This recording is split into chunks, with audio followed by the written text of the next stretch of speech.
Hi, good day everyone.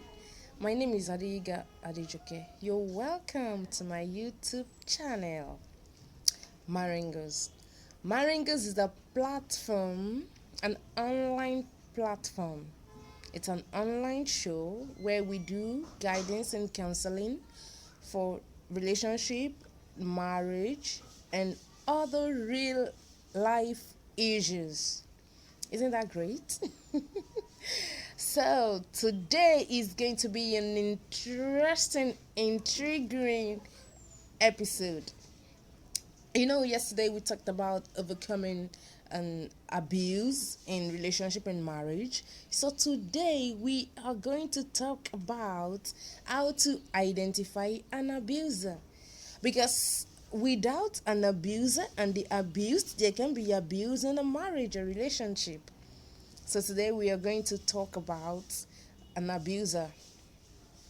So tell me, who is an abuser? Well, to me, an abuser is someone who likes to bully and oppress the other party at the slightest opportunity. You can find abusers in families. You can find them among your siblings. You can find them among your friends. You can find them as partners or as spouses. So, an abuser is someone who likes to bully, who likes to oppress, who likes to put upon you his own veto power at the slightest opportunity. Uh, so, there are some characteristics that will make us know who an abuser is. Let us look at the characteristics of an abuser. One, an abuser is filled with inferiority complex. When you spot that someone has inferiority complex, either a male or a female, a man or a woman, there's every likelihood that a person is going to be an abuser. If you move close to the person or if you develop a close relationship with that person. And number two, there is this unusual quietness or lousiness about and around this person. When a person is unusually quiet, a lot of things are going through their mind, through the person's mind. Or maybe when the person is unusually lousy. Mind you, don't mistake unusual quietness for calmness. Fine, there are men and women who are naturally quiet, who are naturally gentle. They are calm in nature. They've got a gentle nature. But when someone is unusually quiet, it's a spot that person might be an abuser because a lot of things is going through that person's mind.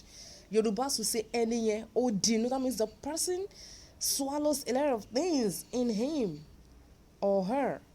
And the day he keeps bottling those things or she keeps bottling those things in there, and the day he or she is gonna let it out, you are not gonna believe it. And you'll be thinking, is this a person I know? Is this person I've been living with?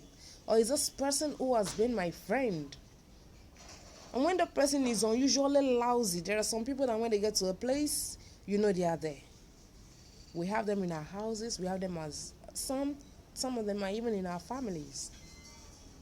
But when you check them well, spotting that that person can be an abuser.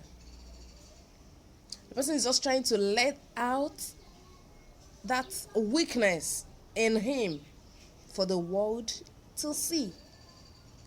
It takes a wise person to spot and identify that this person is actually exhibiting characteristics of an abuser.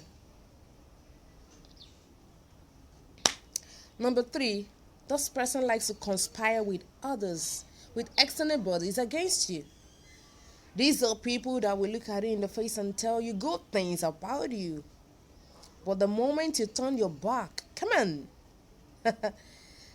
they end up spilling negative things about you, things that you don't even believe, things that your ears cannot believe when they hear them. Conspiracy is also a characteristic of an abuser. Yes, and that's the truth.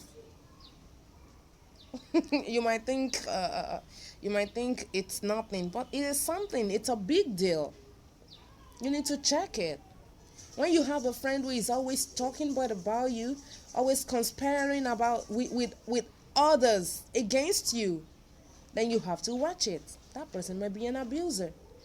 An abuser does not really, it doesn't necessarily have to be your own very close partner. Your sibling can be an abuser. Your parents can be abusers. Anyone around you can be an abuser. So the best thing is just for you to be able to spot that this person is an abuser and be able to take the necessary steps. And number 4, this abuser has low self-esteem. This person is filled with low self-esteem. They can't even look at you in the face and tell you things. That person is bottling up a lot of things on the inside of him or her. And the day he or she is going to let it out, you're going to be surprised. Low self-esteem.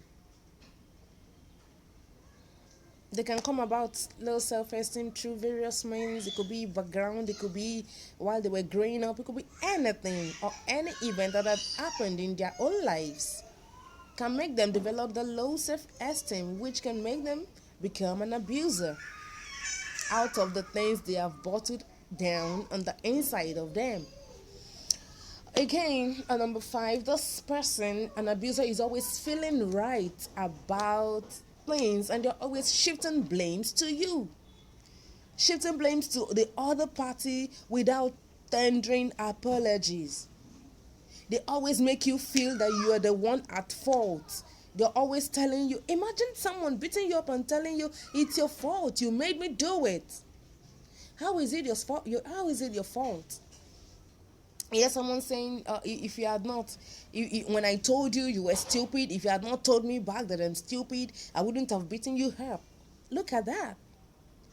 So they always feel that they are right, and they keep shifting the blames to the other party without rendering any apology, without tendering apologies, without telling you that they are sorry.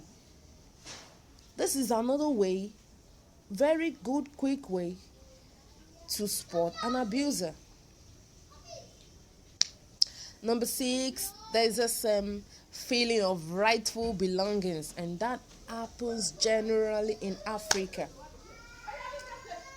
For example, there's this African mentality that the head of fish belongs to a man, that the 2 pieces of meat are rightfully for a man, while the woman who did the cooking, should take just 1 piece, while the man, because he's the man of the house, so he has to take 2 pieces or more. Also, like sleeping, they want to sleep on the bed, and it tells you that the right of a man is to sleep by the door side, while the wife sleeps by the window side. That's another way to spot an abuser. They're always there's this feeling of rightful belongings. Also, the feeling of entitlement.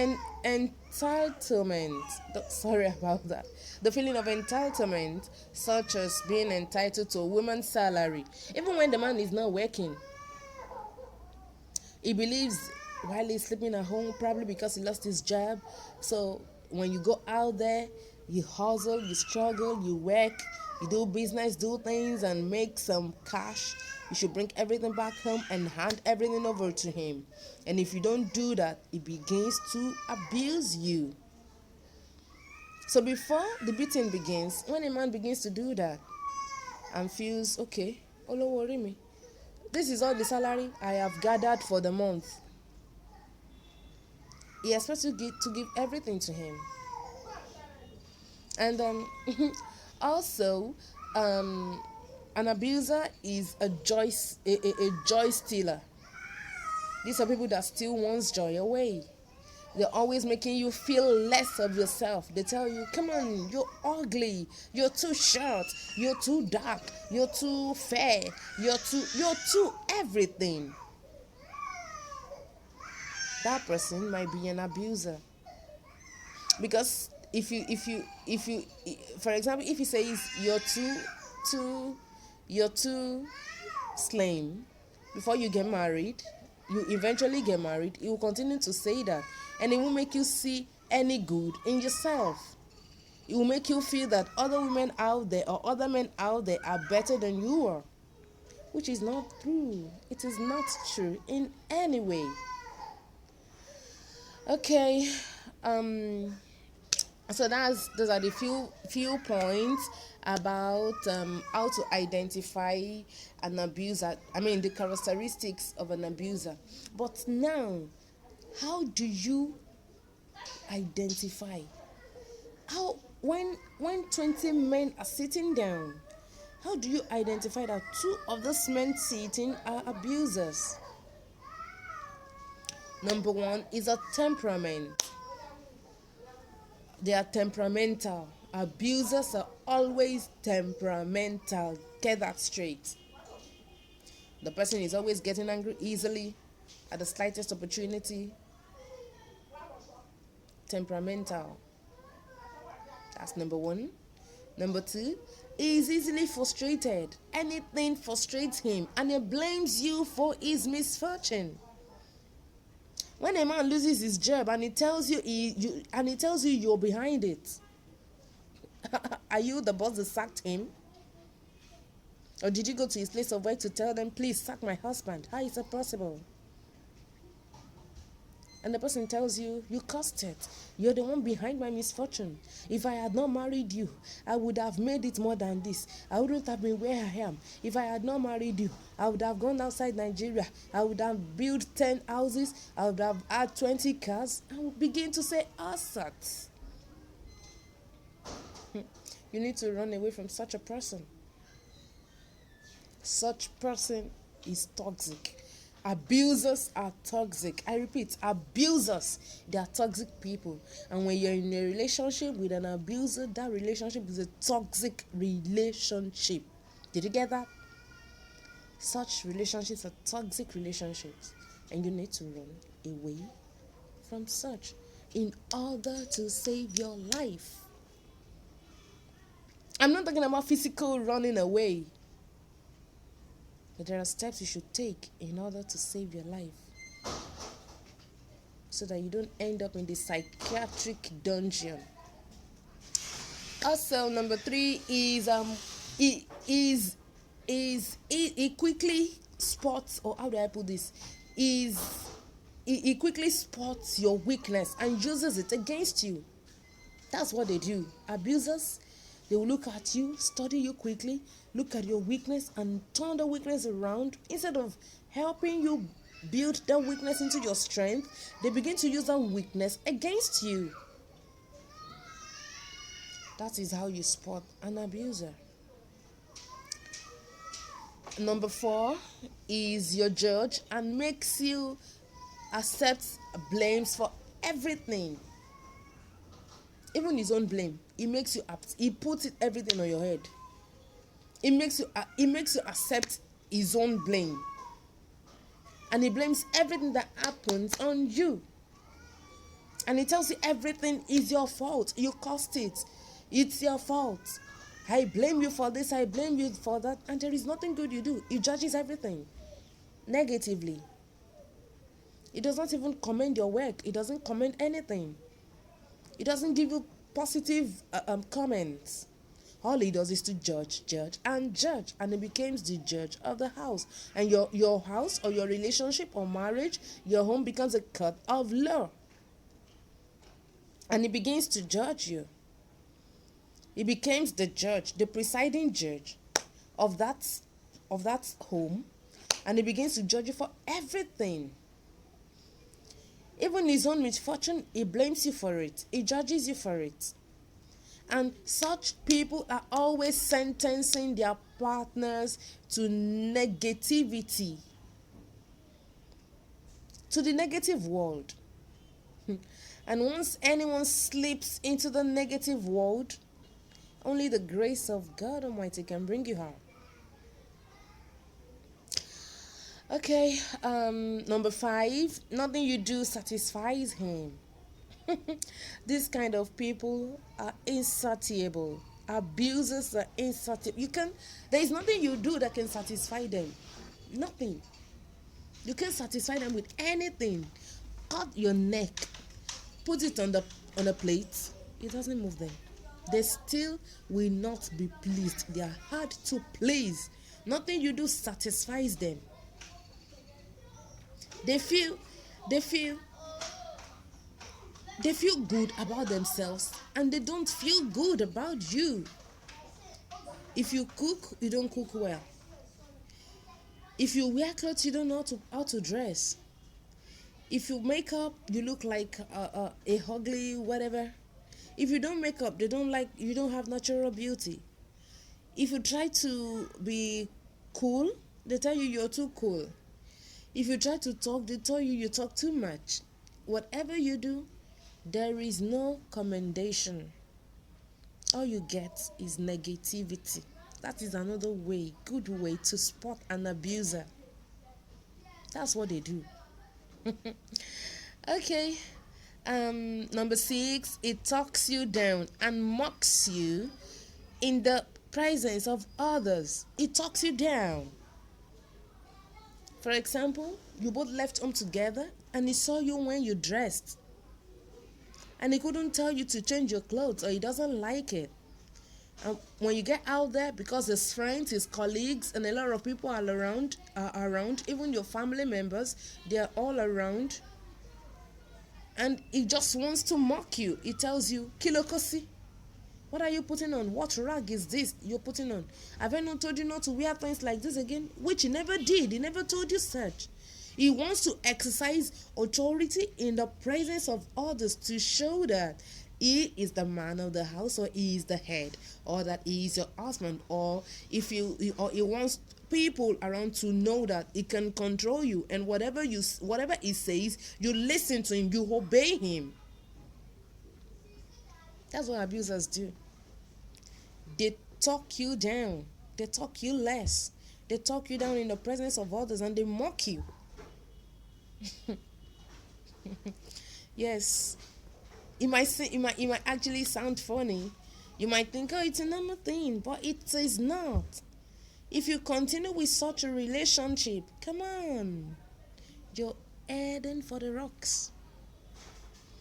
And is it hard enough to hit the rock? I bet no. So, number 7, he corrects you in public. He shouts at you in public and tell you, come over here, I'm talking to you. And the next thing is, he slaps you in public. Oh, imagine a husband slapping a wife in the public.